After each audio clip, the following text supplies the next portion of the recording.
రాజధాని అమరావతికి జగన్నాథుడు వచ్చాడంటే ఆయన వెంటే లక్ష్మీదేవి కూడా వస్తుందని ఏపీ సీఎం చంద్రబాబు అన్నారు. ఇక జగన్నాథుడి తోడుగా లక్ష్మీ కటాక్షం లభించబోతుందన్నారు. ఇక మన రాజధానికి తిరుగులేదని ముఖ్యమంత్రి చంద్రబాబు హర్షం వ్యక్తం చేశారు. రాజధాని పరిధి వెంకటపాలెం నిర్వహించిన జగన్నాథ రథయాత్రలో ఆయన పాల్గొన్నారు. రథాన్ని లాగే ముందు పూరీలో జగన్నాథ స్వామికి చేసే ప్రత్యేక పూజలు ఇక్కడ నిర్వహించారు. రాజధాని నగరం బృహత్ ప్రణాళికతో కూడిన చిత్రపటాన్ని తలపై పెట్టుకుని విశ్వ నగరిగా అమరావతి ఎదగాలని సీఎం కోరుకున్నారు. ఇక సంప్రదాయ వస్త్రాల్లో హాజరైన చంద్రబాబు రథం ముందు భాగంలో బంగారు చీపురుతో ఊడ్చారు. అనంతరం జగన్నాథుడు, బలభద్రుడు, సుభద్ర ఆశీనులై రథాన్ని కేంద్ర మంత్రి పెమ్మసాని చంద్రశేఖర్, మంత్రి పి నారాయణ, ఎమ్మెల్యేలతో కలిసి ముఖ్యమంత్రి తాడుతో లాగి రథయాత్రను ప్రారంభించారు. ఈ సందర్భంగా ఏర్పాటు చేసిన కార్యక్రమంలో సీఎం మాట్లాడారు. ఇక అమరావతిని హిందూ ధర్మానికి సాక్ష్యంగా నిర్మిస్తున్నామని, ఈ స్థల మహోత్యంతో అమరావతిని ఎవరూ కదిలించలేరన్నారు. ఇటు కృష్ణమ్మ, అటు స్వామివారి ఆలయం అమరావతికి శాశ్వత దీవెనలు అందిస్తున్నారని, అమరావతి రాష్ట్ర ఖ్యాతిని పెంచేదిగా, తెలుగు యువతకు ఉపాధినిచ్చే కల్పవల్లిగా వర్ధిల్లుతుందని సీఎం చెప్పారు. ఇక సమాజంలో విలువలు పడిపోతున్న సమయంలో, మానవ సంబంధాలు తగ్గిపోతున్న తరుణంలో ఎన్నో సమస్యలను ఆధ్యాత్మికత ఒక్కటే సరైన పరిష్కార మార్గమని చెప్పారు. ఇక ప్రజల్లో ఆధ్యాత్మిక భావాన్ని పెంపొందించేందుకు టీటీడీతో కలిసి ఏపీ వ్యాప్తంగా 5,000 దేవాలయాలను నిర్మిస్తున్నామన్నారు. ఉమ్మడి కుటుంబాలే భారతదేశ సంపదగా సీఎం అభివర్ణించారు. ఇక ఆధ్యాత్మిక విలువలు, నిస్వార్థ సేవలో ఇస్కాన్, అక్షయ పాత్ర సేవలు ప్రశంసనీయమని సీఎం పేర్కొన్నారు. ఇక ప్రపంచ వ్యాప్తంగా 16 రాష్ట్రాల్లో 3 కేంద్రపాలిత ప్రాంతాల్లో 25,000 ప్రభుత్వ పాఠశాలలు, అంగన్వాడీ కేంద్రాల్లో భోజనాలు ఏర్పాటు చేస్తోందని సీఎం వివరించారు. అక్షయ పాత్ర ద్వారా 25 ఏళ్లుగా 500 కోట్ల మందికి ఆహారం అందించారని కొనియాడారు. అక్షయ పాత్రకే అన్నా క్యాంటీన్ల నిర్వహణ అప్పగించామని, వాటిని అద్భుతంగా నిర్వహిస్తున్నారని ప్రశంసించారు. భవిష్యత్తులో వయబిలిటీ గ్యాప్ ఫండింగ్తో కూడినటువంటి ప్రాజెక్టులే కీలకంగా మారుతాయని ముఖ్యమంత్రి చంద్రబాబు స్పష్టం చేశారు. గతంలో ఆర్థిక సంస్కరణలు కీలకమయ్యాయని, ప్రస్తుతం మౌలిక సదుపాయాల విప్లవం దేశంలో నడుస్తోందని అన్నారు. ప్రభుత్వ ప్రైవేటు భాగస్వామ్యం పీపీపీతోనే వివిధ రంగాల్లో ప్రాజెక్టులు చేపట్టి వేగంగా అభివృద్ధి చేసేందుకు అవకాశం ఉంటుందని అన్నారు.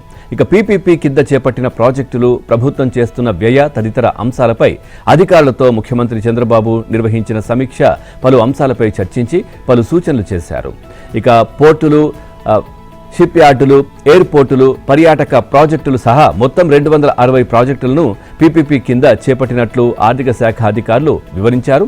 పరిశ్రమలు, మౌలిక సదుపాయాలు, పురపాలక, పర్యాటకం, వైద్య కళాశాలలు, రహదారులు, సౌర విద్యుత్ లాంటి రంగాల్లో 1,23,229 కోట్ల విలువైన ప్రాజెక్టులు పురోగతిలో ఉన్నాయని తెలిపారు. ఇక దీనిపై స్పందించిన ముఖ్యమంత్రి అన్ని పీపీపీ ప్రాజెక్టులను సుస్థిరమైన విధానంలో అభివృద్ధి చేయాలని, ప్రతి ప్రాజెక్టు వద్ద ఆర్థిక కార్యకలాపాలకు అవకాశం ఉండేలా చూడాలని సీఎం స్పష్టం చేశారు.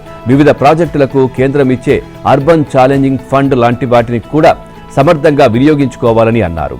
ఇక విజయవాడ, తిరుపతిలోని వేస్ట్ టు ఎనర్జీ ప్లాంట్లకు 178 కోట్ల బీజీఎఫ్ కేంద్రం ఇస్తోందని అధికారులు ముఖ్యమంత్రికి వివరించారు. మెడికల్ కాలేజీలకు 1,468 కోట్ల వీజీఎఫ్ వస్తోందని, ఈ ప్రాజెక్టులు చేపట్టిన విధానంపై కేంద్ర ఆర్థిక శాఖ ప్రశంసించిందని అధికారులు తెలిపారు. ఇక ఆంధ్రప్రదేశ్ ప్రభుత్వ ప్రైవేటు భాగస్వామ్యం వీజీఎఫ్ పాలసీ 1.0ను వచ్చే కేబినెట్ సమావేశంలో చర్చకు పెట్టాలని ముఖ్యమంత్రి ఆదేశించారు. దీనికి సంబంధించి త్వరలోనే మార్గదర్శకాలు విడుదల చేయాలని స్పష్టం చేశారు. కేంద్ర ప్రభుత్వం అమలు చేస్తున్న వేర్వేరు విధానాలను కూడా అధ్యయనం చేయాల్సిందిగా సీఎం సూచించారు. ఇక ఏపీ రాజధాని అసైన్డ్ భూములకు సంబంధించి జీవో జారీ వ్యవహారంలో ముఖ్యమంత్రి చంద్రబాబు, మంత్రి నారాయణలపై 2021లో ఎఫ్ఐఆర్ నమోదు చేయడం రాజకీయ కక్ష సాధింపే తప్ప మరొకటి కాదని హైకోర్టు విస్పష్టమైన తీర్పును ఇచ్చింది. రాజకీయ దురుద్దేశాలతోనే కేసు నమోదు చేశారని పేర్కొంది. పరిపాలనాపరమైన నిర్ణయాలకు, నేరపూరిత చర్యలకు ఆపాదిస్తే ప్రజాస్వామ్యం మనుగడే ప్రమాదంలో పడుతుందని తీవ్ర ఆందోళన వ్యక్తం చేసింది. ఇక శాసనసభ ఆమోదించిన నిర్ణయాలకు నాయకులకు శిక్షించడం అంటే వారిని ఎన్నుకున్న ప్రజలను కూడా శిక్షించడమే అవుతుందని పేర్కొంది. అసైన్డ్ భూముల కేసులో చంద్రబాబు, నారాయణను యాంత్రికంగా, దౌర్జన్యపూరితంగా నిందితులుగా చేర్చారని తెలిపింది. వ్యక్తిగత హోదాలో చంద్రబాబు, నారాయణ కాగ్నిజబుల్ నేరాలకు పాల్పడినట్లు ఎఫ్ఐఆర్లో నిర్దిష్ట ఆరోపణలు లేవని స్పష్టం చేసింది. నేర బాధ్యత వ్యక్తిగతమైనదని, అధికారిక హోదా ఆధారంగా నేరాన్ని ఆపాదించలేరని తేల్చి చెప్పింది. నేర దర్యాప్తునకు అవసరమైన నిర్ణయాలేవి చంద్రబాబు, నారాయణ తీసుకున్నట్లు సిఐడి ప్రాథమిక నివేదిక, దాని ఆధారంగా నమోదు చేసిన ఎఫ్ఐఆర్లో నిరూపణ కావట్లేదని పేర్కొంది. ఇక 2016 ఫిబ్రవరి 17న జీవో 41 తీసుకువచ్చినప్పుడు రైతులు గాని, భూ యజమానులు గాని దానిపై అభ్యంతరం చెప్పలేదని గుర్తు చేసింది. ప్రభుత్వ పాలసీతో నష్టపోయామని, ఏ బాధితులు కోర్టులను ఆశ్రయించలేదని తెలిపింది. దీనికి బదులు రాజకీయ ప్రత్యర్థే ప్రభుత్వ పాలనను ప్రతిష్టాపనలు చేసేందుకు ప్రయత్నించారని పేర్కొంది. ఇక ప్రభుత్వం మారి చంద్రబాబు, నారాయణ ప్రత్యర్థులు అధికారంలోకి వచ్చిన వెంటనే ఆ జీవో వల్ల అక్రమాలు జరిగినట్లు ఆరోపిస్తూ 5 ఏళ్ల తర్వాత 2021 ఫిబ్రవరి 4న అప్పటి అధికార పార్టీలో క్రియాశీల నేత, మంగళగిరి ఎమ్మెల్యే పిటిషనర్లను రాజకీయ ప్రత్యర్థి ఆళ్ల రామకృష్ణారెడ్డి ఫిర్యాదు చేశారని గుర్తు చేసింది. ఇక ఈ కేసులో ఫిర్యాదుదారు న్యాయం కోసం కాకుండా చట్టాన్ని ఓ క్రీడలా దుర్వినియోగం చేశారని న్యాయస్థానం వ్యాఖ్యానించింది. పిటిషనర్లపై ఫిర్యాదు చేయడంలో ఆళ్ల వెనుక రాజకీయ వైరం, దురుద్దేశం తప్ప ఎలాంటి ప్రజా ప్రయోజనం లేదని తేల్చి చెప్పింది. స్థానిక సంస్థల ఎన్నికలను సెప్టెంబర్లో నిర్వహించేందుకు ముహూర్తం దాదాపు ఖరారైంది. టీడీపీ జోనల్ కోఆర్డినేటర్లతో గురువారం టీడీపీ జాతీయ వర్కింగ్ ప్రెసిడెంట్ లోకేష్ సమావేశమయ్యారు.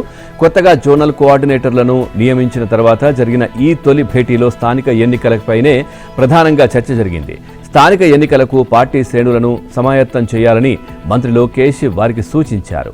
ఇక టీడీపీని సమాయత్తం చేయడంతో పాటు కూటమి నేతలతో సమన్వయం చేసుకోవాలని, దీనికి జోనల్ కోఆర్డినేటర్లు చొరవ తీసుకోవాలని లోకేష్ సూచించారు. అవసరమైతే ఇన్ఛార్జ్ మంత్రులతో కలిసి టీడీపీ సమావేశాలు ఏర్పాటు చేయాలని కోరారు. ఇక గ్రామాల్లో పదవుల కోసం నేతల మధ్య విభేదాలు ఉండే వెంటనే వారితో మాట్లాడి పరిష్కరించాలని జోనల్ కోఆర్డినేటర్లకు మంత్రి దిశానిర్దేశం చేశారు. మొదట మున్సిపల్ ఎన్నికలు నిర్వహించాలని ప్రభుత్వం భావిస్తున్నట్లు తెలిపారు. ఆ తర్వాత జిల్లా, మండల పరిషత్ ఎన్నికలు జరుగుతాయని, చివరగా పంచాయతీ ఎన్నికలు ఉంటాయని చెప్పారు. స్థానిక ఎన్నికల్లో కూటమి పార్టీల నడుమ సీట్ల సర్దుబాటుపైన చర్చ జరిగింది. 80:15, 5 సీట్ల సర్దుబాటు ఉంటుందని, టీడీపీ 80% సీట్లు, జనసేన 15%, బీజేపీ 5% సీట్లలో బరిలోకి దిగుతాయని, స్థానిక పరిస్థితులను బట్టి సర్దుబాటు చేసుకుందామని లోకేష్ అన్నారు. ఏపీలో స్థానిక సంస్థలు, గ్రామ పంచాయతీల ఎన్నికల నిర్వహణకు సంబంధించి పూర్తి వివరాలతో అఫిడవిట్ దాఖలు చేయాలని ఏపీ ప్రభుత్వం రాష్ట్ర ఎన్నికల సంఘాన్ని హైకోర్టు ఆదేశించింది. తదుపరి విచారణను అక్టోబర్ 6వ తేదీకి వాయిదా వేసింది. ఈ మేరకు ప్రధాన న్యాయమూర్తి జస్టిస్ లీసా గిల్, జస్టిస్ చల్లా గుణరంజన్తో కూడినటువంటి ధర్మాసనం గురువారం ఉత్తర్వులు జారీ చేసింది. ఇక బీసీ జనగణన చేపట్టడంతో పాటు తదనుగుణంగా రిజర్వేషన్ ఖరారు చేసిన తర్వాతే స్థానిక ఎన్నికలు నిర్వహించేలా రాష్ట్ర ప్రభుత్వాన్ని ఆదేశించాలని కోరుతూ ఏపీ బీసీ సంఘం అధ్యక్షుడు కేసన శంకర్రావు 2025లో పిల్ దాఖలు చేశారు. అలాగే రాష్ట్రంలోని 13,325 గ్రామ పంచాయతీలు, 123 పట్టణ స్థానిక సంస్థల పదవీ కాలం త్వరలో ముగియనుందని, వాటి ఎన్నికల నిర్వహణకు ఆదేశాలు ఇవ్వాలంటూ న్యాయవాది తాండవ యోగేష్ మరో పిటిషన్ వేశారు. వీటిపై హైకోర్టు గురువారం విచారణ జరిపింది. ఎస్ఈసీ తరపున న్యాయవాది అశ్విని కుమార్ వాదనలు వినిపించారు. ఇక ప్రస్తుతం రాష్ట్రంలో ఓటర్ల జాబితా ప్రత్యేక సమగ్ర సవరణ జరుగుతోందని ధర్మాసనం దృష్టికి తీసుకువెళ్లారు. ఎస్ఐఆర్ ప్రక్రియ ముగిసి ఓటర్ల జాబితా తమకు అందాకే స్థానిక ఎన్నికల ప్రక్రియ చేపట్టగలమని వివరించారు. రాష్ట్ర ప్రభుత్వం తరపున అడ్వకేట్ జనరల్ దమ్మాలపాటి శ్రీనివాస్ స్పందిస్తూ సామాజిక స్థితిగతులపై జరుపుతున్న సర్వే పూర్తయిందని తెలిపారు. ఇక స్థానిక సంస్థల్లో బీసీ కోటా ఖరారు చేసేందుకు రాష్ట్ర ప్రభుత్వం ఏర్పాటు చేసిన ఏకసభ్య కమిషన్ త్వరలోనే నివేదిక ఇస్తుందని, ఆ డేటా ఆధారంగా రిజర్వేషన్ ఖరారు చేసి ప్రభుత్వం ఎన్నికలు నిర్వహిస్తుందన్నారు. ఇక పూర్తి వివరాలతో అఫిడవిట్ దాఖలు చేస్తామన్నారు. ఈ వివరాలను పరిగణలోకి తీసుకున్న ధర్మాసనం విచారణను వాయిదా వేసింది. ఏపీలో లక్షలాది మంది విద్యార్థులు, తల్లిదండ్రులకు కూటమి ప్రభుత్వం శుభవార్త అందించింది. ఈ నెల 22న తల్లికి వందనం నిధులను విడుదల చేయనున్నట్లు ప్రకటించింది. ఈ ఏడాది ఈ పథకం కింద 10,120.78 కోట్లు చెల్లించేందుకు అనుమతి ఇచ్చింది. ఇక మొత్తం 67.47 లక్షల మంది విద్యార్థులకు సంబంధించి 42.7 లక్షల మంది తల్లుల ఖాతాల్లో ఒక్కో విద్యార్థికి 13,000 చొప్పున నగదు జమ చేయనున్నారు. పాఠశాల అభివృద్ధి కోసం 2,000 మినహాయిస్తారు. ఈ ఏడాది 17,000 మంది అంగన్వాడీ కార్యకర్తల పిల్లలకు కూడా ఈ పథకాన్ని ప్రభుత్వం వర్తింపజేసింది. 1వ తరగతి నుంచి ఇంటర్ చదివే విద్యార్థులు అర్హులు. ఈ మేరకు తల్లికి వందనం నిధులు విడుదల షెడ్యూల్, మార్గదర్శకాలు, పరిపాలన అనుమతుల ఉత్తర్వులను పాఠశాల విద్యాశాఖ విడుదల చేసింది. తొలి విడతగా 64,76,590 మంది విద్యార్థుల తల్లుల ఖాతాల్లో నగదు జమ కానుంది. ఇక ఈ ఏడాది 1వ తరగతిలోకి 59,500, ఇంటర్ ఫస్ట్ ఇయర్లోకి 56,100 కొత్త అడ్మిషన్లు వస్తాయని అంచనా. ఇంటింటి సర్వేలో దొరకని 1,55,000 మంది విద్యార్థుల రికార్డులను సరిచేసి వారిని కూడా అర్హుల జాబితాలో చేరుస్తుంది. దీంతో ఈ ఏడాది మొత్తం 67.47 లక్షల మంది విద్యార్థులకు పథకం నగదు అందించేలా ప్రణాళిక రూపొందించింది. వైసీపీ మరో కొత్త యాప్ను విడుదల చేసింది. జగన్ 2.0 పేరుతో రూపొందించిన ఈ యాప్ను వైఎస్ జగన్ గురువారం తాడేపల్లిలో పార్టీ కేంద్ర కార్యాలయంలో పార్టీ ఎంపీల సమక్షంలో దీనిని ఆవిష్కరించారు. వైసీపీ కార్యక్రమాలు, కార్యకర్తల అనుచరులను పంచుకునేలా జగన్ 2.0 సూపర్ యాప్ ఉంటుంది. మీడియా సమావేశాలు, పార్టీ కార్యక్రమాలను ఈ యాప్ ద్వారా పార్టీ శ్రేణులకు చేరుస్తామని, ప్రధానంగా వైసీపీ కార్యకర్తలపై పోలీసుల వేధింపులన్నీ ఇందులో కనిపిస్తాయని జగన్ తెలిపారు. జలయజ్ఞాలను ధనయజ్ఞంగా మార్చి మట్టి పనులు పేరుతో 1,000 కోట్లు దోచేసి ఇరిగేషన్ ప్రాజెక్టులను అటకెక్కించి తన జన్మభూమికే వెన్నుపోటు పొడిచిన వ్యక్తి జగన్ రెడ్డి అని స్వచ్ఛాంధ్ర కార్పొరేషన్ చైర్మన్ పట్టాభిరామ్ అన్నారు. ఇక రాయలసీమకు క్యాన్సర్ గడ్డ గొడ్డలిపాటి అధ్యక్షుడు జగన్ అనేది 100కి 100 నిజమని, గత ఎన్నికల్లో క్యాన్సర్ గడ్డను తొలగించే కార్యక్రమం దాదాపుగా చేశామని ఆయన వ్యాఖ్యానించారు. వచ్చే ఎన్నికల్లో ప్రజలే ఆ ప్రాంతం నుంచి తొలగిస్తారని పట్టాభి చెప్పారు. ఇక జగన్ కడప జిల్లాకు, రాయలసీమకు పైసా లబ్ధి చేకూర్చిన దాఖలా లేవని, చంద్రబాబు సారథ్యంలో లోకేష్ కృషి వల్ల ఇప్పుడు సీమకు పెద్ద ఎత్తున పెట్టుబడులు వస్తున్నాయని, బ్రాహ్మిణి స్టీల్స్ పేరుతో వైఎస్ హయాంలో భూములు దోచుకున్నారని, వాటిని అడ్డు పెట్టుకుని 100 కోట్ల రుణాలు పొంది వాటిని షెల్ కంపెనీల ద్వారా తరలించి క్విడ్ ప్రోకో విధానాన్ని తీసుకువచ్చారని పట్టాభి ఆరోపించారు. జగన్ జలయజ్ఞాన్ని ధనయజ్ఞంగా మార్చి ఇరిగేషన్ ప్రాజెక్టులను తన ధన దాహం తీర్చుకోవడానికి ఉపయోగించుకున్నాడని ఆగ్రహం వ్యక్తం చేశారు. 90% సబ్సిడీతో చంద్రబాబు డ్రిప్ ఇరిగేషన్ పథకాన్ని ప్రవేశపెడితే దానిని కూడా జగన్ రద్దు చేశాడన్నారు. ఇక పుంగనూరు పెద్దిరెడ్డి ద్వారా హంద్రి, గాలేరు నగిరి లింక్ అంట మట్టి పనులు పేరుతో 1,000 కోట్ల బిల్లులు మింగేశారని పట్టాభి తెలిపారు. దేశవ్యాప్తంగా రాబోయే 10 ఏళ్లలో 100 విమానాశ్రయాలు, 200 హెలిపోర్టులు నిర్మించనున్నట్లు కేంద్ర పౌర విమానయాన మంత్రి కింజరాపు రామ్మోహన్ నాయుడు తెలిపారు. ఈ లక్ష్యాన్ని సరైన సమయంలో పూర్తి చేయడానికి రాష్ట్రాల సహకారం అవసరమన్నారు. గురువారం ఢిల్లీలోని విజ్ఞాన్ భవన్లో ఉడాన్ 2.0పై నిర్వహించిన వర్క్షాప్కు ఆయన ముఖ్య అతిథిగా హాజరయ్యారు. ఇక ఉడాన్ పథకాన్ని మరో 10 ఏళ్ల పాటు పొడిగించనున్నారు. దీనికోసం కేంద్రం 29,000 కోట్లు కేంద్రం కేటాయించిందని రామ్మోహన్ నాయుడు తెలిపారు. ఇక కనెక్టివిటీ మెరుగుపరచడంలో భాగంగా ఉడాన్ 2.0లో కొన్ని మార్పులు చేశామని చెప్పారు. కాగా భోగాపురం విమానాశ్రయ నిర్మాణం పూర్తయిందని, ఇటీవలే డీజీసీఏ నుంచి లైసెన్స్ లభించిందని కేంద్ర మంత్రి తెలిపారు. త్వరలోనే ప్రారంభోత్సవ తేదీ ఖరారవుతుందన్నారు. మరో నెల రోజుల్లో భోగాపురం విమానాశ్రయ కార్యకలాపాలు ప్రారంభమవుతాయని రామ్మోహన్ స్పష్టం చేశారు. ఏపీ మద్యం రవాణా అక్రమాల కుంభకోణంలో అంతిమ లబ్ధిదారులపై ఎన్ఫోర్స్మెంట్ డైరెక్టరేట్ ఈడీ దృష్టి సారించినట్లు తెలిసింది. త్వరలోనే ఆయనకు నోటీసు జారీ చేయనున్నట్లు సమాచారం. ఈ స్కామ్లో కోట్లాది రూపాయల ముడుపులు వివిధ మార్గాల్లో అంతిమ లబ్ధిదారుకే చేరాయని ఈడీ దర్యాప్తులో గుర్తించినట్లు తెలిసింది. ఇక మొదట ఆసుపత్రికి తరలించి వైద్య పరీక్షల తర్వాత ఈడీ కార్యక్రమానికి తీసుకువెళ్లారు. ఇక లిక్కర్ కుంభకోణంలో బినామీ కంపెనీల పాత్ర, కమిషన్ల డబ్బు ఎటు వెళ్లింది, రియల్ ఎస్టేట్లో పెట్టుబడుల రహస్యాలపై తొలి రోజు ప్రశ్నించినట్లు సమాచారం. ఇక శుక్ర, శనివారాల్లో కూడా ముగ్గురిని విచారించనున్నారు. చాలా రోజుల విరామం తర్వాత రాష్ట్రంలో కోవిడ్ కేసులు నెమ్మదిగా పెరుగుతున్నాయి. 2 వారాల వ్యవధిలో 12 కేసులు వెలుగులోకి రాగా వారిలో ఇప్పటి వరకు 4 మరణించారు. ఇక బుధవారం కడపలో ఒకరు, గురువారం కాకినాడలో మరొకరు బాలిక కరోనాతో మృతి చెందడం ఆందోళన కలిగిస్తోంది. ఇక ఇప్పటి వరకు నమోదైన మొత్తం కేసుల్లో కడపలో అత్యధికంగా 8, గుంటూరు జిల్లాలో 2, విశాఖపట్నం, కాకినాడలో ఒక్కొక్కటి చొప్పున కేసులు నమోదయ్యాయి. విశాఖపట్నంలో 1, గుంటూరు జిల్లా మంగళగిరి ఎయిమ్స్లో 2 కేసులు హోమ్ ఐసోలేషన్లో ఉండగా మరో 2 ఆసుపత్రుల్లో చికిత్స పొందుతున్నారు. మరో 3 కోలుకుని ఆసుపత్రుల నుంచి డిశ్చార్జ్ అయ్యారు. వర్షాల కోసం ఎదురుచూస్తున్న రైతాంగాన్ని నైరుతి రుతుపవనాల సీజన్లో ఏర్పడిన రెండో అల్పపీడనం కూడా నిరాశపరిచింది. ఇక బుధవారం ఉత్తర వాయువ్య బంగాళాఖాతంలో ఏర్పడిన అల్పపీడనం గురువారం నాటికి తీవ్ర అల్పపీడనంగా మారి ఉత్తర ఒడిశా, పశ్చిమ బెంగాల్ తీర ప్రాంతాల్లో కొనసాగుతోంది. ఇది వాయువ్య దిశగా పయనించి జార్ఖండ్ వైపు వెళ్తుందని వాతావరణ శాఖ తెలిపింది. దీని ప్రభావంతో ఉత్తరాంధ్రలో అక్కడక్కడ భారీ వర్షాలు, పలు చోట్ల ఒక మోస్తారు వర్షాలు కురుస్తాయని విశాఖ తుఫాను హెచ్చరిక కేంద్రం అంచనా వేసింది. ఇక ఏపీలో మిగిలిన చోట్ల శుక్రవారం చెదురుమదురుగా వర్షాలు కురిసే అవకాశం ఉందని పేర్కొంది. శనివారానికి తీవ్ర అల్పపీడనం తూర్పు భారతం మీదుగా ఉత్తర భారతం వైపు పయనించే అవకాశం ఉందని పలు వాతావరణ మోడళ్లు అంచనా వేశాయి. అందువల్ల రాష్ట్రంలో శనివారం నుంచి చెప్పుకోదగ్గ వర్షాలు కురిసే అవకాశం లేదని పేర్కొన్నాయి. ఈ నెల మొదటి వారంలో ఉత్తర ఒడిశాకు ఆనుకుని బంగాళాఖాతంలో ఏర్పడిన అల్పపీడనం ఒడిశా మీదుగా పయనించడంతో ఉత్తర కోస్తా వరకే వర్షాలు పరిమితమయ్యాయి. రాష్ట్రంలోని మిగిలిన ప్రాంతాలకు వర్షాలు ముఖం చాటేశాయి. ఇక అప్పటి నుంచి రాష్ట్రంలో వడగాల్పులు వీస్తుండటంతో పొడి వాతావరణం నెలకొని ఖరీఫ్ పంటల సాగుకు అవరోధం ఏర్పడింది. మరోవైపు తీవ్ర అల్పపీడనం ప్రభావంతో రాష్ట్రంలో శుక్రవారం మేఘావృత వాతావరణం నెలకొంటుందని విపత్తుల నిర్వహణ సంస్థ తెలిపింది. అక్కడక్కడ పిడుగులతో కూడిన తేలికపాటి నుంచి మోస్తారు వర్షాలు కురిసే అవకాశం ఉందని పేర్కొంది. ముఖ్యంగా విజయనగరం, మన్యం, అల్లూరు, కోనసీమ, ఉభయ గోదావరి, ఏలూరు, అనంతపురం జిల్లాల్లో మోస్తారు వర్షాలు, మిగతా జిల్లాల్లో తేలికపాటి వర్షాలు కురుస్తాయని వెల్లడించింది. రాష్ట్ర వ్యాప్తంగా గంటకు 40 నుంచి 50 కిలోమీటర్ల వేగంతో గాలులు వీస్తాయని తెలిపింది. వ్యవసాయానికి సాగుకు అత్యంత కీలకమైన జూన్, జూలై నెలల్లో 33% లోటు వర్షపాతం నమోదైంది.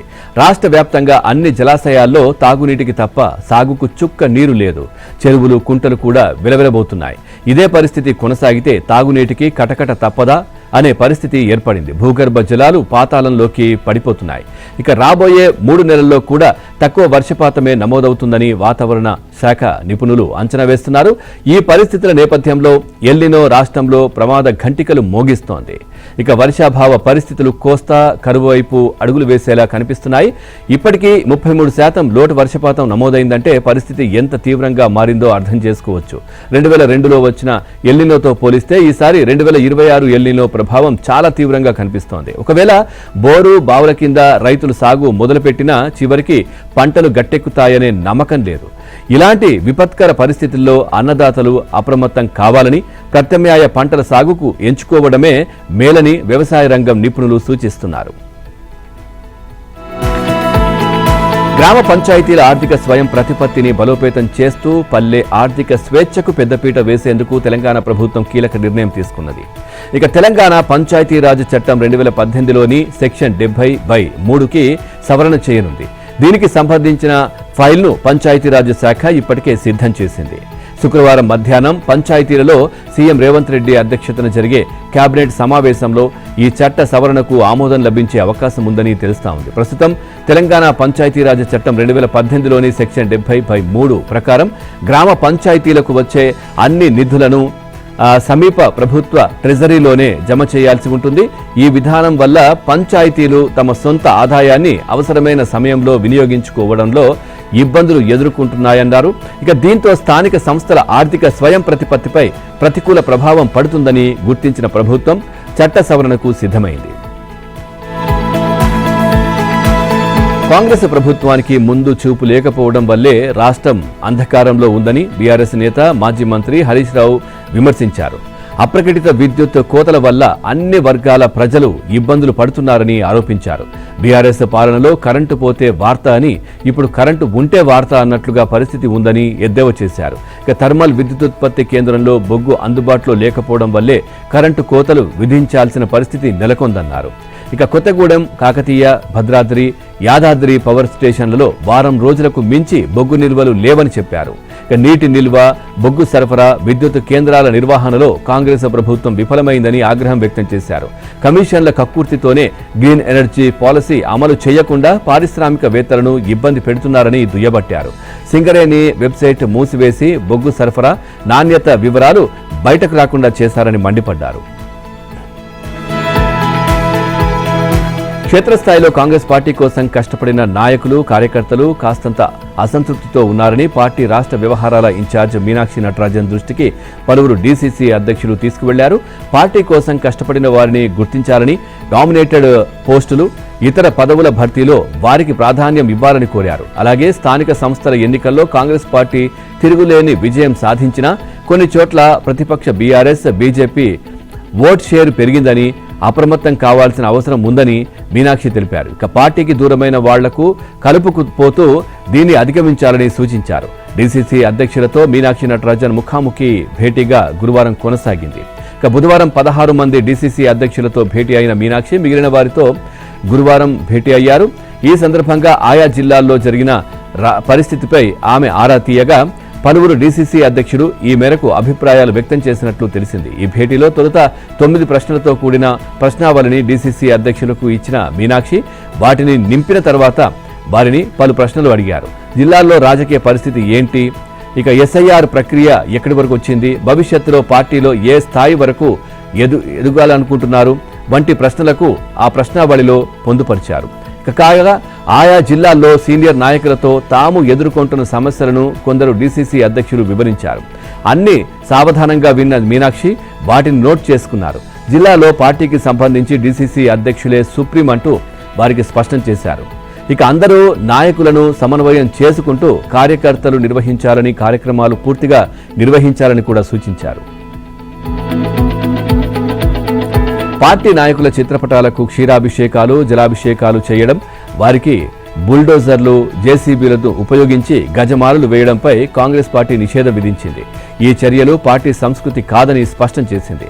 ఇకపై పార్టీ కార్యక్రమాల్లోనూ, పార్టీ వేదికలపైన ఈ చర్యలు చేపట్టకుండా చూడాలని పార్టీ ఎంపీలు, ఎమ్మెల్యేలు, ఎమ్మెల్సీలు, పీసీసీ అనుబంధ సంస్థలు, విభాగాలు, డీసీసీ అధ్యక్షులకు టీపీసీసీ స్పష్టమైన ఆదేశాలు జారీ చేసింది. పార్టీ రాష్ట్ర వ్యవహారాల ఇన్ఛార్జ్ మీనాక్షి నటరాజన్ ఆదేశాలతో ఈ నిర్ణయం తీసుకున్నామని, పార్టీకి చెందిన ప్రతి ఒక్కరూ ఈ ఆదేశాలను పాటించాల్సిందేనని స్పష్టం చేసింది. ఎల్నినో ప్రభావంతో కాస్త నెమ్మదిగా కదిలిన నైరుతి రుతుపవనాలు ప్రస్తుతం దేశంలో చురుగ్గా కదులుతున్నాయి. దీంతో భారత వాతావరణ శాఖ రాబోయే రోజుల్లో దేశంలోని 4 ప్రముఖ రాష్ట్రాలకు భారీ వర్షాల హెచ్చరిక జారీ చేసింది. దేశ రాజధాని ఢిల్లీతో పాటు మహారాష్ట్ర, గుజరాత్, మధ్యప్రదేశ్ రాష్ట్రాలలో భారీ నుంచి అతి భారీ వర్షాలు కురిసే అవకాశం ఉందని ఐఎండీ అంచనా వేసింది. ఇక రుతుపవనాల ప్రభావం, ఉపరితల ఆవర్తనం కారణంగా ఈ రాష్ట్రాల్లోని పలు జిల్లాల్లో ఉరుములు, మెరుపులతో కూడిన తుఫాను ముప్పు పొంచి ఉందని వాతావరణ నిపుణులు తెలిపారు. ముఖ్యంగా మహారాష్ట్రలోని కొంకన్ తీరం, గుజరాత్ పరివాహక ప్రాంతాలు, మధ్యప్రదేశ్లోని పశ్చిమ జిల్లాలలో అత్యంత భారీ వర్షాలు కురిసే అవకాశం ఉందని పేర్కొన్నారు. భారత అంతరిక్ష రంగం చరిత్రలో మరో సువర్ణ అధ్యాయం లిఖించబడనుంది. ఇక హైదరాబాద్కు చెందిన ప్రముఖ స్పేస్ స్టార్టప్ స్కైరూట్ ఏరోస్పేస్ వారు రూపొందించిన దేశంలోనే మొట్టమొదటి ప్రైవేట్ ఆర్బిటాల్ రాకెట్ విక్రమ్-1 ప్రయోగానికి సర్వం సిద్ధం చేసింది. ఈ ప్రతిష్టాత్మక ప్రయోగాన్ని శనివారం శ్రీహరికోటలోని సతీష్ ధావన్ స్పేస్ సెంటర్ నుంచి చేపట్టనున్నారు. ఇక ఈ రాకెట్ బాడీని పూర్తిగా కార్బన్ ఫైబర్ నానో కంపోజిట్ మెటీరియల్తో అత్యంత పటిష్టంగా, తక్కువ బరువుతో డిజైన్ చేశారు. రాకెట్లోని అత్యాధునిక ద్రవ ఇంధన ఆధారిత ఇంజన్లను అత్యాధునిక 3D ప్రింటింగ్ టెక్నాలజీతో స్కైరూట్ స్వయంగా అభివృద్ధి చేసింది. దేశంలో వరుసగా జరుగుతున్న పరీక్షా పత్రాల లీకేజీలు, విద్యార్థుల ఆత్మహత్యల నేపథ్యంలో కేంద్ర విద్యాశాఖ మంత్రి ధర్మేంద్ర ప్రధాన్ రాజీనామా చేయాలంటూ సామాజిక కార్యకర్త సోనం వాంగ్చుక్ చేపట్టిన నిరాహార దీక్ష 19వ రోజుకు చేరుకుంది. క్షీణిస్తున్న ఆయన ఆరోగ్య పరిస్థితిపై తీవ్ర ఆందోళన వ్యక్తం చేసిన కాంగ్రెస్ పార్టీ దీక్షను విరమించుకోవాలని వాంగ్చుక్కు బహిరంగంగా విజ్ఞప్తి చేసింది. దేశంలో విద్యా వ్యవస్థ కుప్పకూలడానికి నరేంద్ర మోదీ ప్రభుత్వ బాధ్యత రాహిత్యమే కారణమని, ఈ విషయంలో వాంగ్చుక్ పడుతున్న ఆవేదనను మేము కూడా పంచుకుంటున్నామని కాంగ్రెస్ స్పష్టం చేసింది. 3 వన్డేల సిరీస్లో ఆశలు సజీవంగా ఉండాలంటే గెలిచి తీరాల్సిన మ్యాచ్లో ఇంగ్లాండ్ అదరగొట్టింది. వెటరన్ జో రూట్ 99 పరుగులతో నాటౌట్తో తన అద్భుత ఫామ్ను కొనసాగిస్తూ సెంచరీ ముంగిట నిలిచాడు. దీంతో గురువారం భారత్తో జరిగినటువంటి రెండో వన్డేలో 4 వికెట్ల తేడాతో నెగ్గిన ఇంగ్లాండ్ ఈ సిరీస్లోనూ 1-1తో సమంగా నిలిచింది. టాస్ ఓడి బ్యాటింగ్ దిగిన భారత్ ఇన్నింగ్స్లో శ్రేయాస్, విరాట్ హాఫ్ సెంచరీలతో ఆకట్టుకున్నారు. కానీ మిడిల్ ఆర్డర్ నుంచి సహకారం లభించకపోవడంతో భారత్ ఓ మాదిరి స్కోర్కే పరిమితమైంది. ఫిఫా వరల్డ్ కప్లో సమరం అన్నట్లుగా బుధవారం రాత్రి జరిగిన హై వోల్టేజ్ సెమీఫైనల్లో అర్జెంటీనా 2-1తో ఇంగ్లాండ్ను చిత్తు చేసింది. ఆటలో 85 నిమిషాల వరకు 0-1తో వెనుకబడిన 7వ నిమిషాల వ్యవధిలో 2 మెరుపు గోల్స్కు బాటలు వేసిన మెస్సీ ఓటమి తప్పదనుకొని మ్యాచ్లో జట్టుకు థ్రిల్లింగ్ విజయాన్ని అందించాడు. ఎంజో ఫెర్నాండెజ్, లాటరో మార్టినేజ్ చెరో గోల్తో ఇంగ్లాండ్కు షాక్ ఇచ్చారు. అత్యధికంగా సాధించిన తర్వాత ఇంగ్లాండ్ దాన్ని కాపాడుకోవడానికి ప్రయత్నించగా పోరాడితే పోయేదేమీ లేదన్నట్లుగా ఆడిన అర్జెంటీనా చిరస్మరణీయ విజయంతో ఫైనల్కు దూసుకు వెళ్లింది. ఇక ఆదివారం రాత్రి జరిగే టైటిల్ ఫైట్లో స్పెయిన్తో అమితుమి తేల్చుకోనుంది. కాగా సెమీస్లో ఓడిన ఇంగ్లాండ్ శనివారం రాత్రి జరిగే కాంస్య పోరులో ఫ్రాన్స్తో తలపడనుంది.